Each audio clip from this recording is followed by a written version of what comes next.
ఓకేనా? అందరికీ నమస్కారం. నిన్న అగ్రిగోల్డ్ భూముల వ్యవహారంలో అంబాపురానికి చెందినటువంటి భూముల విషయంలో వైసీపీ నాయకుడు మాజీ మంత్రి జోగి రమేష్ కుమారుని అరెస్ట్ చేసినటువంటి సందర్భంలో రాష్ట్ర ప్రజలందరూ కూడా చూస్తూ ఉన్నారు. అగ్రిగోల్డ్ భూముల్లో లక్షలాది మంది ఉన్నటువంటి ఎవరైతే బాధితులు ఉన్నారో ఆ బాధితులకు న్యాయం చేయకపోగా 88వ సర్వే నెంబర్లో భూమిని 87 సర్వే నెంబర్ అని మార్చుకుని సర్వేర్ కానీ, మండల సర్వేర్ కానీ, గ్రామ సర్వేర్ కానీ, రిజిస్ట్రార్ కానీ ఈ రికార్డులన్నీ తారుమారు చేసి తప్పు చేసింది కాకుండా తన కుమారుడు జోగి రాజీవ్ను అరెస్ట్ చేస్తే ఇవాళ జోగి రమేష్ గారు నీతులు చెప్తా ఉన్నారు. ఆయన నీతులు ఎట్లా ఉన్నాయంటే దెయ్యాలు వేదాలు వల్లించినట్టుగా ఉంది. ఆయనకి అధికారం పోయిన తర్వాత గౌడ కులం గుర్తొచ్చింది, బీసీ కులాలు గుర్తొచ్చినాయి, బడుగు బలహాని వర్గాలు గుర్తొచ్చినాయి. ఆయన అరెస్టు, ఆయన మీద దాడి బీసీ బలహీన వర్గాల మీద దాడి అంట. ఎంత విచిత్రంగా చెప్తున్నాడు రమేష్.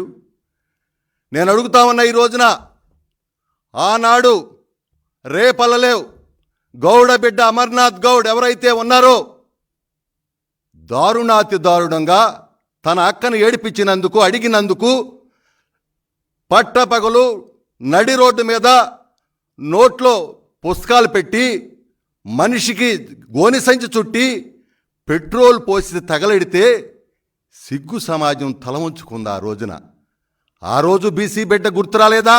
ఆనాడు నువ్వు అక్కడికెళ్ళి ఏం మాట్లాడావు?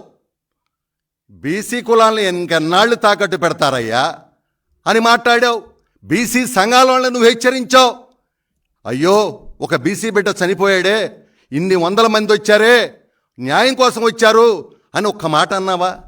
నువ్వు ఒక్కడే ధర్మాత్మురులాగా ఆనాడు అక్కడ శాసనసభ్యుడిగా ఉన్నటువంటి ఆనగాని సత్యప్రసాద్ గౌడ్ ఎవరైతే ఉన్నారో ఆయన ఆ రోజున ఆ బిడ్డకు అండగా ఉండి చనిపోయిన దగ్గర నుంచి ఇంటికి వచ్చే వరకు ఆయన వెన్నంటుండి ఆ కుటుంబాన్ని రక్షణగా ఉండి పోరాటం చేసినటువంటి నాయకుడు ఆ రోజున అనగానే సత్యప్రసాద్ గౌడ్. అదేవిధంగా కొనకాళ్ళ నారాయణరావు గారు అని కూడా నేను తెలియజేస్తా ఉన్నా.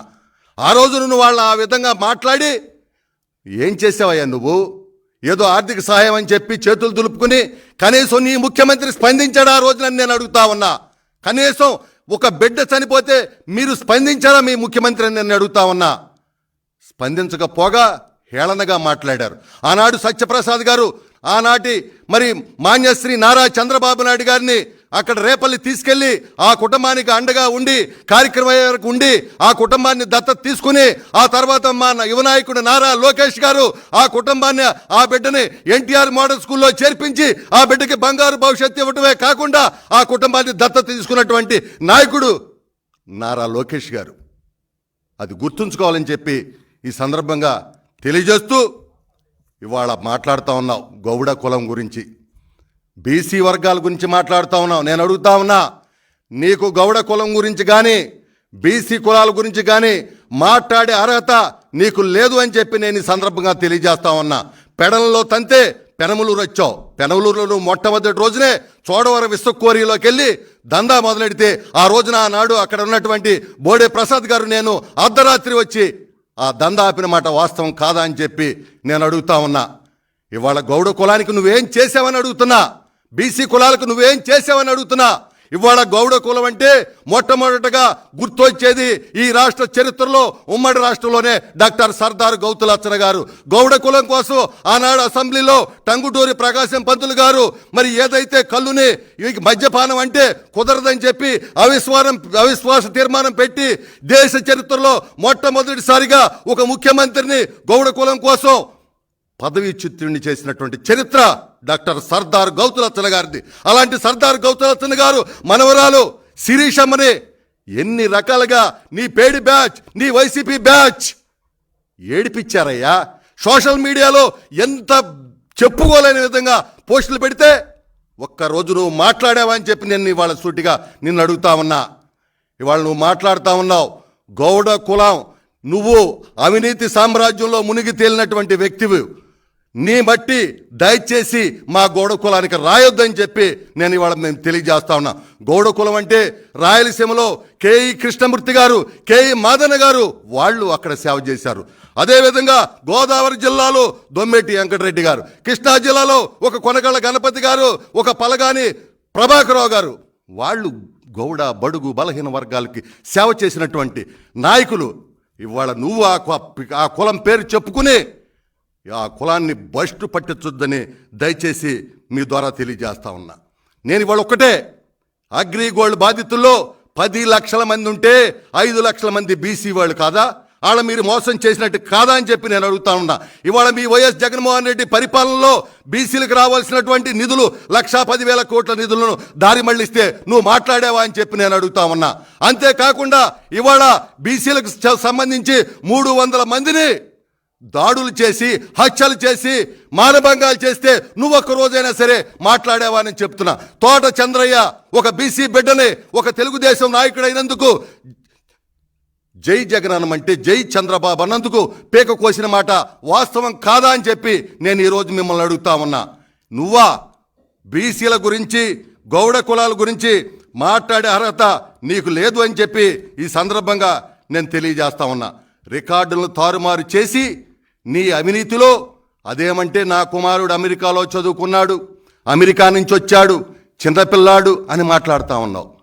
నేను అడుగుతా ఉన్నా, ఎవరైనా ఒక బిడ్డ బంగారు భవిష్యత్తు ఉండాలని తల్లిదండ్రులందరూ కోరుకుంటారు.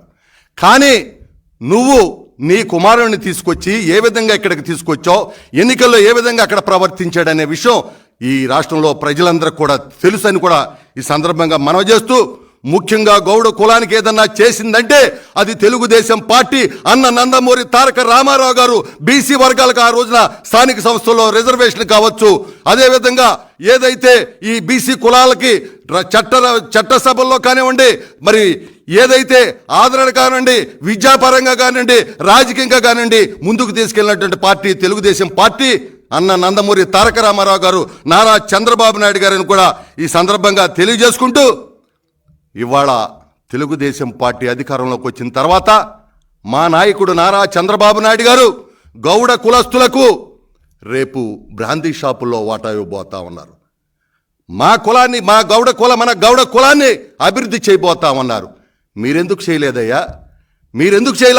మీరెందుకు వాటా ఇవ్వాల? గౌడ కులస్తులకి ఇవ్వకపోగా అక్రమ మద్యం తీసుకొచ్చి అమ్మి 50,000 మంది చావుకు కారణం అయ్యారు. 35 లక్షల మంది కిడ్నీ, లివర్, పక్షవాతం వచ్చి దెబ్బతిన్నారు. ఇవాళ మీరు ఎస్సీ, ఎస్టీ, బీసీ కులాలు ఏవైతే ఉన్నాయో కులాల సేవల పునాదుల మీద వ్యాపార సామ్రాజ్యం నిర్మాణం చేసి మీరు 5 సంవత్సరాలు వాళ్ళని వ్యాపారానికి వాడుకున్నారు తప్పితే అభివృద్ధి సంక్షేమం ఎక్కడైనా చేశారని చెప్పి ఈరోజు జోగి రమేష్ని నేను సూటిగా అడుగుతా ఉన్నా. ఇవాళ ఒక్కటే, గౌడ కులస్తుడు చెట్టుపై నుండి పడితే ఆనాడు చంద్రన్న బీమా కింద పడిన వాళ్ళకి మేము ఆ రోజున ఇన్సూరెన్స్ ఇచ్చాం. మీరు ఒక్కరికైనా ఇచ్చారా అని చెప్పి నేను అడుగుతా ఉన్నా. ఎంతమంది గౌడ కులస్తులు చనిపోతే ఒక్కరికన్నా ఇవ్వలేని మీ అసమర్థతకి నువ్వు ఆ కులం పేరు చెప్పే అర్హత లేదని కూడా ఈ సందర్భంగా నేను మనవి చేస్తా ఉన్నా. చివరగా ఇంకొక విషయం కూడా, జోగి రమేష్ గారి భార్య బాధపడతా ఉంది, కన్నీరు పెట్టుకుంటా ఉంది. సహజం, ఎందుకంటే బిడ్డలు మంచి పని చేసినప్పుడు తల్లిదండ్రులు ఆనందపడతారు, బిడ్డకు కష్టం వస్తే కన్నీరు పెడతారు. నేను కాదంటలా. కానీ అమ్మా, నువ్వు ఒక్కసారి నీ భర్తను అడిగమ్మా. అమెరికాలో చదువుకున్నటువంటి నీ బిడ్డ, అమెరికాలో ఉద్యోగం చేసిన నీ బిడ్డ ఇక్కడికి వచ్చి ఒక చక్కని వ్యాపారమో పరిశ్రమ పెట్టి 10 మందికి అన్నం పెడితే సంతోషపడతారు, సమాజం ఆనందపడిద్ది. కానీ నీ బిడ్డని ఏదైతే జగన్మోహన్ రెడ్డి దొంగల దోపిడి, జగన్మోహన్ రెడ్డి అవినీతి సామ్రాజ్యం ఉందో దాంట్లోకి దించి ఇవాళ ఆ బిడ్డ అరెస్టు కారణం జోగి రమేష్ అమ్మ. ఒక్కసారి నువ్వు నీ భర్తను మందలించమ్మా. ఇవాళ చంద్రబాబు నాయుడు గారికి కూడా బిడ్డలు ఉండారని మీరు మాట్లాడుతూ ఉన్నారు. ఎస్, ఆ రోజున ఆయన అక్రమంగా అరెస్ట్ చేస్తే, నోటీస్ ఇవ్వకుండా అరెస్ట్ చేస్తే, అదే మా లోకేష్ బాబు గారు అక్కడి నుంచి ఆయన పాదయాత్ర దగ్గర నుంచి బయలుదేరుతూ ఉంటే కనీసం ఆయన రానిచ్చారా? అంటే ఆ రోజు ప్రజాస్వామ్యం లేదా? ఆ రోజు న్యాయం కాదా? ఆ రోజు ఆ బిడ్డ ఒక తండ్రికి బిడ్డ కాదా? ఇవాళ నీ బిడ్డకు కష్టం వస్తే ఇన్ని బాధలు పడతాం, ఇన్ని మాటలు మాట్లాడారే. ఎంతమంది బిడ్డ బీసీ బిడ్డలు అన్యాయంగా బలైపోయారమ్మా, అక్రనాదాలకు బలైపోయారమ్మా, మానభంగాలకు బలైపోయారమ్మా. ఒక్కనాడు కూడా నీ భర్త బీసీల గురించి కానీ గౌడ కులస్తుల గురించి కానీ మాట్లాడలేదమ్మా. మీ భర్తను అడగండి అమ్మా. ఈ కుమారుడు ఈ విధంగా అవటానికి నీ భర్త జోగి రమేష్ కారణమమ్మా. కాబట్టి చంద్రబాబు నాయుడు గారు కానీ, తెలుగుదేశం పార్టీ కానీ, కూటమి కానీ ఎవరిని కూడా కక్ష సాధించేది అనేది లేదు. ఎందుకంటే కక్ష సాధింపు అంటే ఒక్కసారి గుర్తు చేసుకోండి. బీసీలు ఆ రోజు అచ్చెన్నాయుడు గారు ఏం తప్పు చేశారని ఆయన మరి ఫైల్స్ ఆపరేషన్ చేసుకుంటే, శ్రీకాకుళంలో కారు ఎక్కిస్తే విజయవాడ వరకు సీట్ అంతా తడిసిపోతున్నా కూడా రక్తంతో కనికరం చూపారా? అది కక్ష అమ్మా, అది కక్ష. కొల్లు రవీంద్ర గారు అభశుభం తెలియనటువంటి వ్యక్తిని 60 రోజులు జైల్లో పెట్టారు. అది కక్ష. చింతకాయలు అయిన పాత్రుడు ఆ వయసులో ఏ రకమైనటువంటి కేసు పెట్టారో ఒక్కసారి ఆలోచించండి. ఆయన హత్యాచారం చేశాడని కేసు పెడతారా?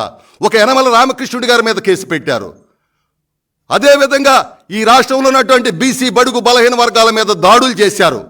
గన్నవరం కేసులు ఆఖరికి మాలాంటి వాళ్ళ మీద కూడా ఒక బీసీ వ్యక్తి దాడి చేస్తున్నారంటే వెళ్తే 15 రోజులు రాజమండ్రి జైల్లో ఉండొచ్చాం. కానీ మేము భయపడలా, మేము అట్లా మాట్లాడాల. ఆ రోజున పోరాటం చేశాం. ఆ రోజు మీరు అన్యాయంగా ఆఫీసుల మీద దాడులు చేశారు. చంద్రబాబు నాయుడు గారింటి మీద ఒక అధికార పార్టీకి చెందినటువంటి వ్యక్తిగా ఉండి నువ్వు దాడి చేస్తే నీకు మంత్రి పదవి ఇచ్చారు.